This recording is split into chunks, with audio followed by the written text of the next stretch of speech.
Yeah, one second. Okay, so everyone, welcome to Koilel Kol Shira in partnership with President. We're going to start. We're going to learn a beautiful Torah from Rabbi Nachman right now, Likutey MoHaran, and let's see how this goes. You know, the Meraglim came back with their testimony, and they said that this is an Eretz Eicheles Yoshvel. This is a land that devours. Let's use that word, that devours its inhabitants. So what happens like this? So the Rebbe says, "Kishemikoyriv letzadik af sheini mikabel mimenu klal."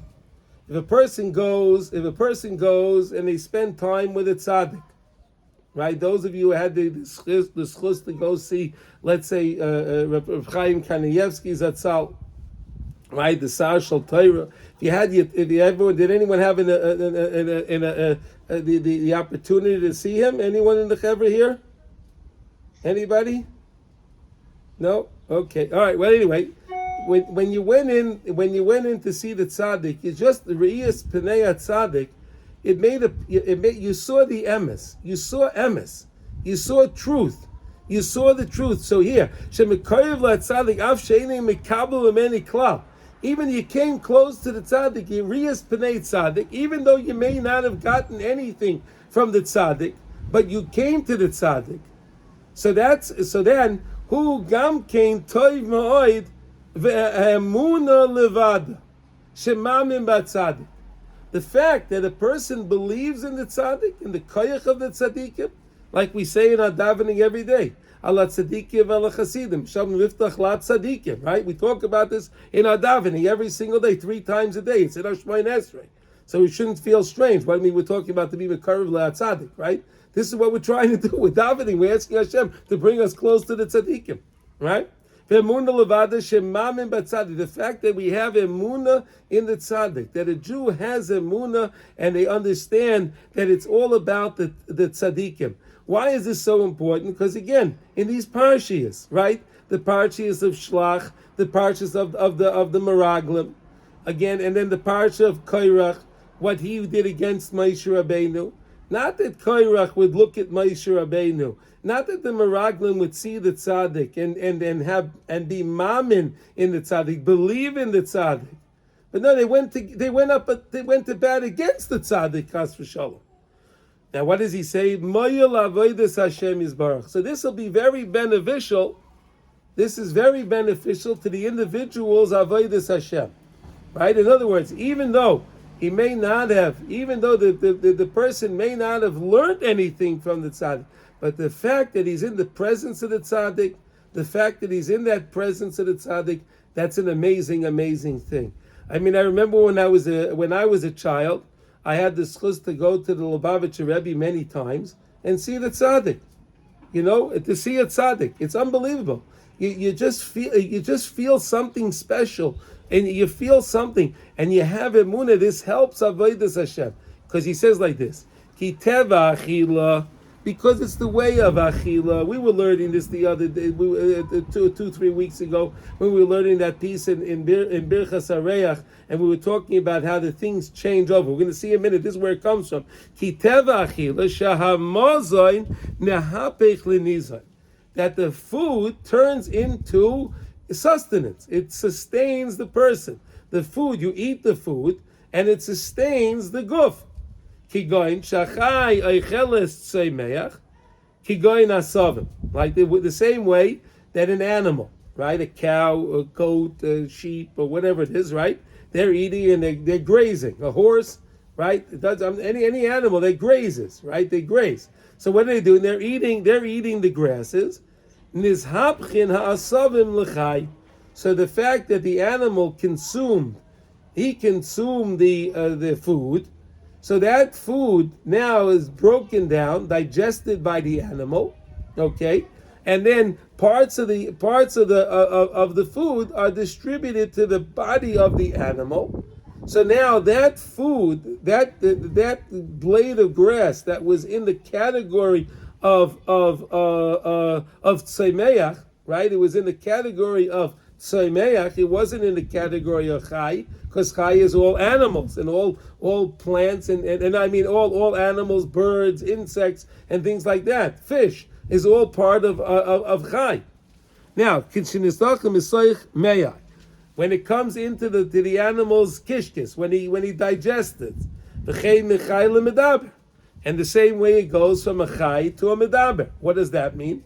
So we go to you go to your butcher shop. You go to Gourmet Glatt. You like super salt, or go to Chafetz Chaim in Yerushalayim. You go whatever butcher shop you like, and you buy yourself a nice steak, or you buy yourself burgers, or whatever you like, or roast, or whatever, corned beef, whatever you like, and you eat it. So now what happened? So now that animal that was slaughtered, right? That animal is slaughtered, and now you eat that animal, you eat that piece of meat, and now that piece of meat becomes part of you. They say you are what you eat, right? Everyone heard that before? You are what you eat. It's true. It's mamish true. You are what you eat. You eat a kosher steak, and you made the bracha, and you mamish enjoyed it, and you used it to help you for your avodas Hashem. It's amazing. It's mamish amazing. This hapchen asavim l'chai. Okay. Okay, when we eat, when a person that speaks eats from the chai, he turns it into a medaber, right? The categories again, one time again, were daimim, which are the inanimate objects, and the inanimate objects are the minerals in the soil, and the minerals in the water cause the plant to grow, cause the grass to grow, and then comes along the animal, and the animal eats that grass, and then there comes along the shaychid, he shechs the animal, and now the Jewish person, if he's lucky, it's a Jewish person that's eating the meat, and he makes a bracha properly, and he does what he's supposed to do properly. So then he makes a tikkun, and then that meat now becomes part of the person. It gives the person the sustenance, the sustenance to be able to continue. So far, so good, everyone. Any questions on this? We're clear? Okay, now, and then wherever the food comes in, it's divided and it goes out to the different avarim. It goes out to the different limbs of the body. And what it does is it's transformed. The mahus of the food, the essence of the food is transformed within the aver, within the limb that it now becomes part of. So, for example, the Rebbi says, now Rabbi Nachman is saying, for example, the part of the mazon that gets distributed, we learned that goes through the kidney, through the liver. And then from the liver it's distributed, it's filtered and cleaned out, and it goes up to the mayach. So that's the first stop. It goes to the mayach, to the mind. Okay, all right. The mayach, v'anichnas la'alev, and then it goes into the heart. Nishapech l'leiv. So the food that comes into the mind turns in part of the mind, and it becomes part and parcel with the mind. So it gets elevated one level, and then whatever goes into the heart becomes part of the heart. V'chein l'shar ivar, to all the other ivar. Now look at this. So this is what how the Rebbe saw the words in the Torah.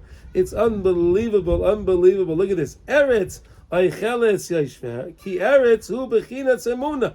That we know that Eretz Yisrael is emuna. How is Eretz Yisrael emuna? Because it says in Tehillim, shechayin eretz urei emuna. Dwell in the land. What is the land we're talking about? Eretz Yisrael. And see emuna. You could literally see emuna. You see it. You're not necessarily just believing it. You mamish can see it with your eyes. You see all the enemies that are around, and you see how everyone, they want to do whatever they want to do, and HaKadosh Baruch Hu is protecting the land. It's unbelievable. Shechan eretz ure'ei emuna v'zeu aicheles yishveh. It consumes its inhabitants. Because all of you, Emetz Hashem, will be zoicha to come to Eretz Yisrael soon, Emetz Hashem. When you come into the land, shehi bechinas emuna. So you're entering the realm of a land that's emuna, as David HaMelech says, Shechoin Eretz Urei Emunah. So you're entering into that Nechol Etzla. So you get consumed into that Emunah. You get consumed, you feel it, you become part of the land, you become part and parcel with the land, Nechol Etzla.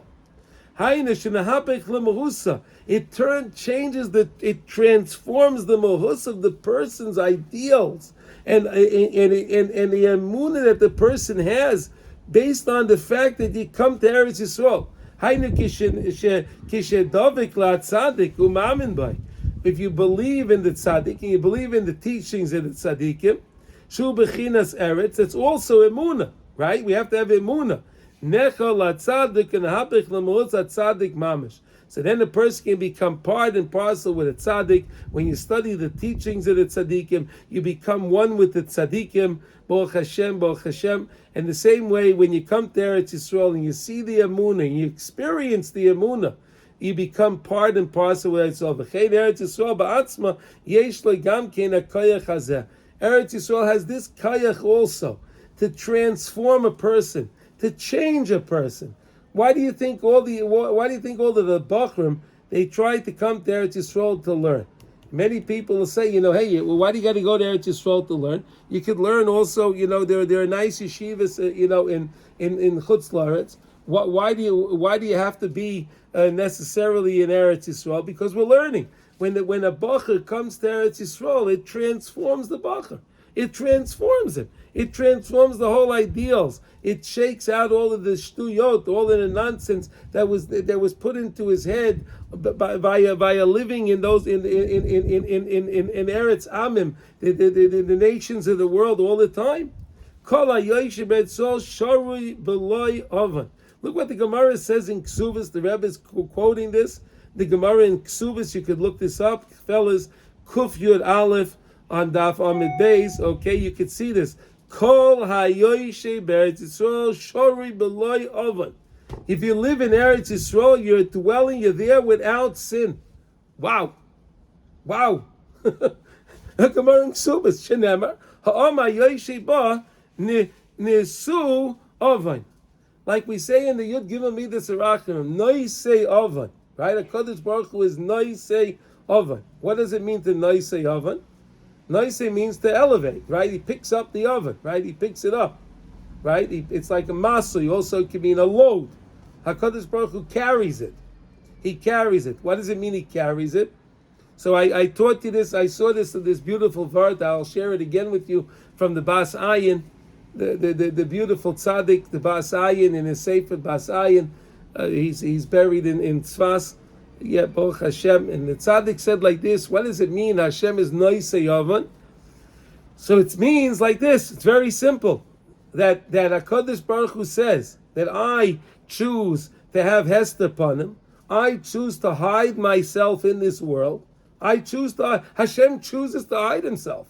Right? We beg Hashem every day. We're begging Hashem. But Hashem chooses to hide himself. And Hashem says, because I'm choosing to hide myself, if I would be more available, so to say, to show my face to Klal Yisrael, to show my face. Of course, we see Hashem in we have to look for him. Kodesh Baruch Hu is the master of the game of hide go seek, right? He goes hiding. We have to go find him, right? All right, but this is what it means. Hashem lifts up the oven. He takes responsibility for the oven a little bit. Kiviyachal, this is what the tzaddik says. HaKadosh Baruch Hu takes responsibility for it, because he said, if I would not choose to be hidden from my people, from my children, if I didn't choose to hide myself from my children would do the right thing. Now, Elamai, I hide myself, and because I'm hiding myself, they're making mistakes. So so it says over here, so Kol HaYoshev B'Eretz Yisrael Shari B'Lo Ya'avon. All right, Ki eretz eicheles yeshver shayoshev sham nechol etzla unahapech lemausa kodesh. You become a more holy person. You become a more heartsicker person. You appreciate things from HaKadosh Baruch Hu more. V'al kein afilu kishem ahalech arba amayis beretz Yisrael muftach leishu ben olam haba. And it says like this so far to say that if a person walks Dalet Amas in Eretz Yisrael, you walk 8 feet, right? They say an Amma is 2 feet. That's the common understanding of what an Amma is, about 2 feet. So if you walk Dalet Amas is 8 feet. You walk 8 feet in Eretz Yisrael. Look what it says. Look what it says. Al kain afilu mahalach arba amas beretz Yisrael muftash lehu ben olam haba. The person can acquire olam haba from walking Dalet Amas in Eretz Yisrael. Wow, what a promise! Look at this. Chazal tell us dwell in the land and see and experience the Amunah.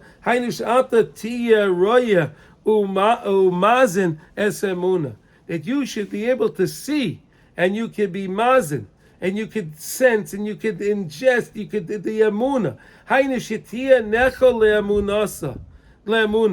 That you could be consumed by the emunah.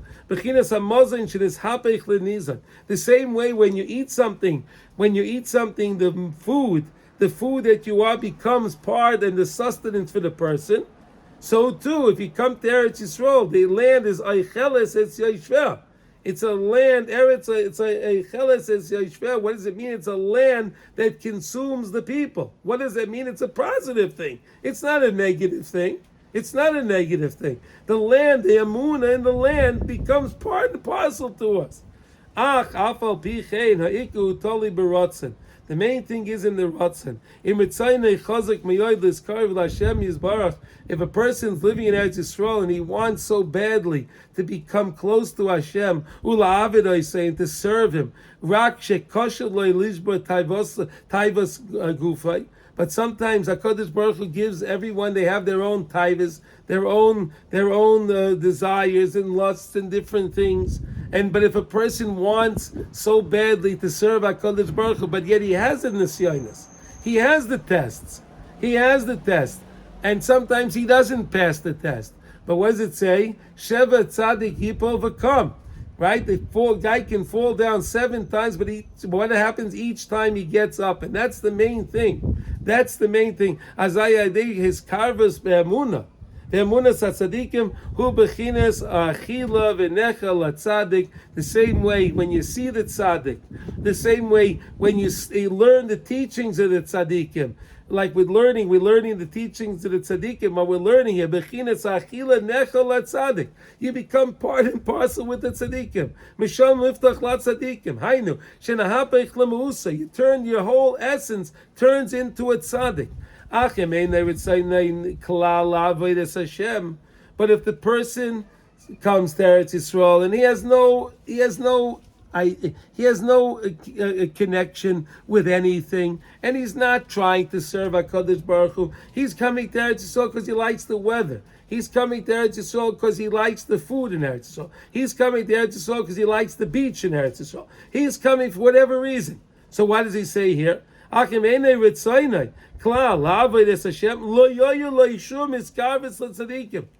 come to a tzaddik, and you don't want to learn anything, you just want to see him, you want to take a picture of the tzaddik. You don't feel anything, you don't feel any iskashras, you don't feel anything. You're not moved at all. You take a picture of the tzaddik, and some people will go to the zoo, they'll take a picture of the elephant. And it's I take a picture. No, that's not going to work. That's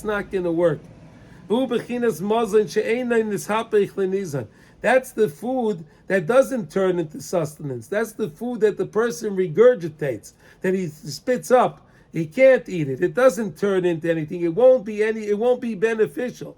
If you eat a food, she'ein hateva seivelasai. So you're eating something that it's not the teva, the nature of the person's. It's not in his natural system to be able to endure this food. As I ein in this akel, vein in this hapech leniza. So it doesn't get broken down. and it doesn't turn into sustenance, to satiation. He doesn't get satiated by it. Achaguf mekiyah, so the guf spits it out. The guf spits it out. The body spits it out. Keinu bechina zu mamish. Because he's not eating at all. He's not coming to the tzaddik to eat, to get anything from the tzaddik. But if he comes to the tzaddik and he tries to come close to the tzaddik,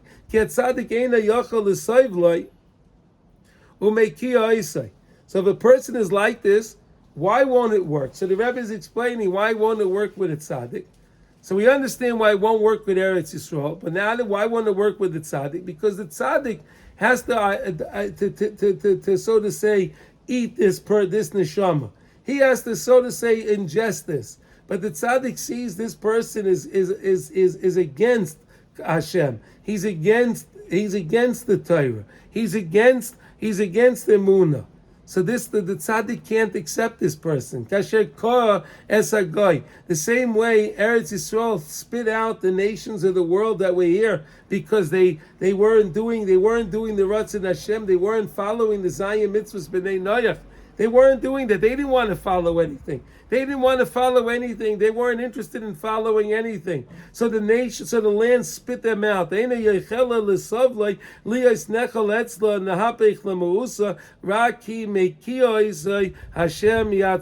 Hashem should protect us. So you see, this is a lesson in Likutey Moharan Kuf Chav Tes. It's 129. So Baruch Hashem, we're able to learn a lesson in Likutey Moharan to understand, to tie it into the parsha, the teachings of going on that are pertaining to the parshas that we're in right now. So what does it mean that it's a land that it consumes its inhabitants? Of course it does.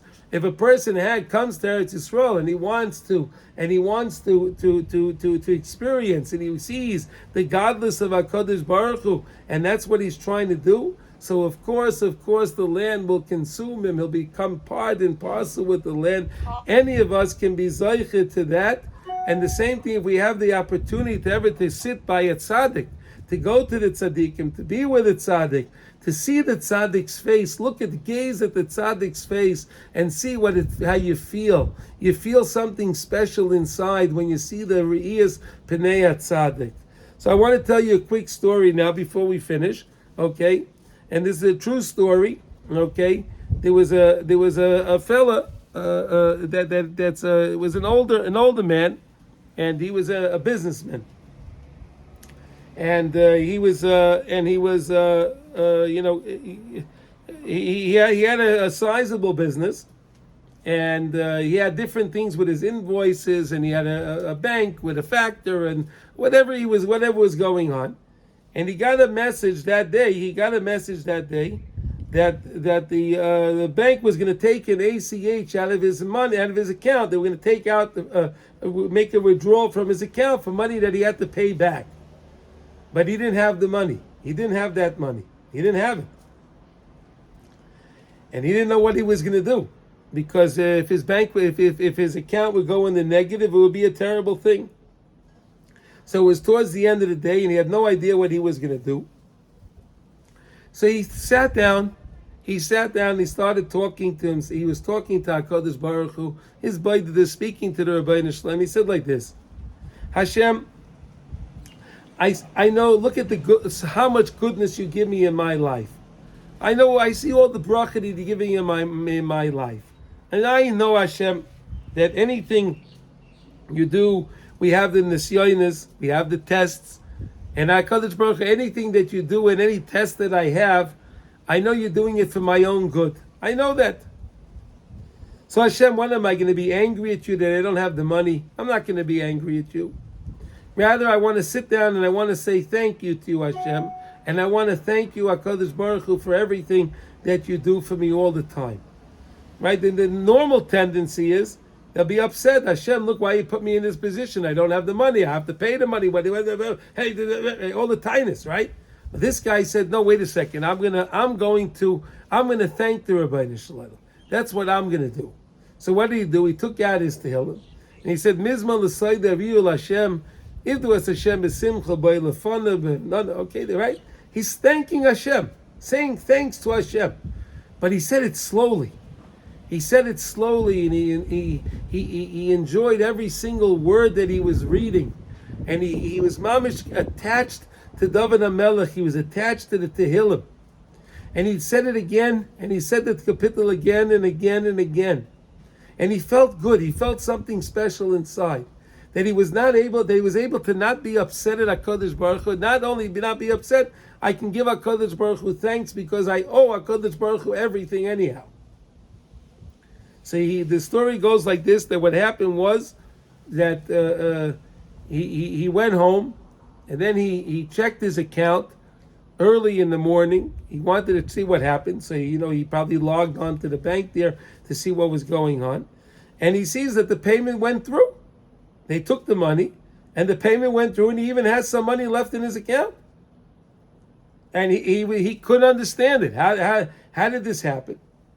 So he looked and he saw that shortly after he went home that night, the night before, he looked and he saw that one of his clients made a deposit, and that deposit was more money than he owed. But he looked at the invoice from this client, and the service that he did for the client was only 3 days old.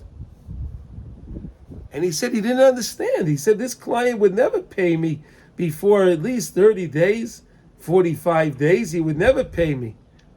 But somehow, by thanking HaKadosh Baruch Hu, by not having tainus on HaKadosh Baruch Hu, Hashem Yisbarach can work out anything and put any ideas in anybody's head and to make things work. And this is how it worked. When again, if we trust in Hashem. So that's what we're learning over here. So we said that what was the problem with Klal Yisrael and in the parsha of Shlach and in Kairach? What was the problem? They didn't trust in Hashem. If they would have trusted Hashem, and they would have said, because HaKadosh Baruch Hu said that this is a good land, and you're going to take the land easily, it's going to be a pleasure, you'll see it's all going to be good. Hashem promised us it's good, and when we have to say, no, but we need to see. We need to see. That's the problem. Whenever we say we need to see, and we don't trust in HaKadosh Baruch Hu, that's when all the problems begin. So how do we rectify that? By any time we find ourselves in any situation that's trying, and when we all find ourselves in different situations, HaKadosh Baruch Hu, every right? Every single Jew has his own little package. Every Jew has his own package. It doesn't exist that there's a Jew in this world that's living that doesn't have a little package with all of his tzaros. Everybody has their own package. And we say that HaKadosh Baruch Hu gives everyone's package exactly what they need to accomplish in this world. We don't have any idea, but to accept it and to thank HaKadosh Baruch Hu all the time. And just say, thank you, Hashem. That's what it's all about. Thank the Rebbeinu Shalom for all the things that he does. Haidul Hashem ki tov, ki li olam chazdai. And with this, I want to thank everybody for joining. And does anyone have any questions, any comments before we sign off? Sometimes they told me I had questions that mitoch shelo lishma bo lishma. Chazal say that, of course. Yeah. Yeah, even though you might have different intentions. Let's say you want to watch, to go to the beach, or you want to, you come to Tel Aviv, you want to go to the beach, or you want to see just a big rabbi, or whatever reason it is. It somehow can work out for the better in the end, even though you might have the wrong idea in your mind as to why you want to do it. So of course, that's why Marty, you're saying great again, but because HaKadosh Baruch Hu knows what the inner intentions of a person are. So if the inner intentions of the person is coming to Eretz Yisrael or going to a tzaddik only for trouble, and he has no good intentions in him at all, it's not that he says, okay, I'm going to go to Eretz Yisrael, okay, I'm going to enjoy a little bit, and I'm going to do what I have to do, make a shtadlus here too. That's okay. But if he's just coming to be a nudnik, to make trouble for Klal Yisrael, then I don't know, you're going to say, Shemitoich loy lishma boy lishma. That's when, Shemitoich loy lishma, wait a second, Shemitoich loy lishma boy lishma. If a person's having trouble with his learning, if a person's having trouble with his davening, That's what that's talking about. So in other words, learn the daf, learn the halachas, learn the mishnayos, learn whatever you want, the Musar, the Chassidus, whatever you want to learn. Even if you're not getting it, you just keep learning. Shemitayich leilishma, bailishma. Sooner or later, the words will penetrate the heart. And I'm going to finish like this, and I'm going to tell you that we learned this a few years ago. The beautiful vart from the Kotzker, the holy Kotzker. What does it say? Every day we read in the Kriya Shema, we say, Al livavecha. Right? We say in the Kriya Shema, Al livavecha, right? Al livavecha. What does it mean? On. It should be on the heart. So what does the Kotzker Rebbi say on the heart? You know what he says? If you do Shemitayich leilishma, bailishma, what happens? You keep doing what you want to do. You keep doing the right thing. Keep doing your avodas Hashem. Keep doing the right thing the best you can. The best you can. And if the person falls, just get back up again and continue doing the right thing. That's all. So the tzaddik said, the Kotzker said, Al Avecha means, there's always a time in a Jew's life, whether it's a beautiful simcha that the person experiences and it breaks his heart because of the beautiful simcha, he's crying and he feels the joy of the simcha, or lo yaleinu Hashem yishmerenu lanu l'chol Yisrael, from any piranias, from any sickness and things like that, chas v'sholem, the person goes through a hard time, so that can also break the heart. So what does it mean, Alu Avecha? When it breaks the heart, all of that stuff you put on top of the heart, that you stacked up on top of the heart, when the heart breaks, it'll all go into the heart and it'll affect the person. But again, Marty, this is for doing good things. This is when it talks, and the example you used, Shemitayich leilishma, bailishma, Chazal is using that in a good way. Not that a person's going to say, I'm going to do all the Aveiras, Echte v'ashuv, and that's Shemitayich. That's not Shemitayich leilishma bailishma. That's Echte v'ashuv, perhaps, at best, right? Well, they said you should learn, even though you might not really feel that. Exactly. Yes. Yeah, because somehow. Bidiyuk. Exactly. You got it. Yes, that's the right answer. That's the right answer. Thank you.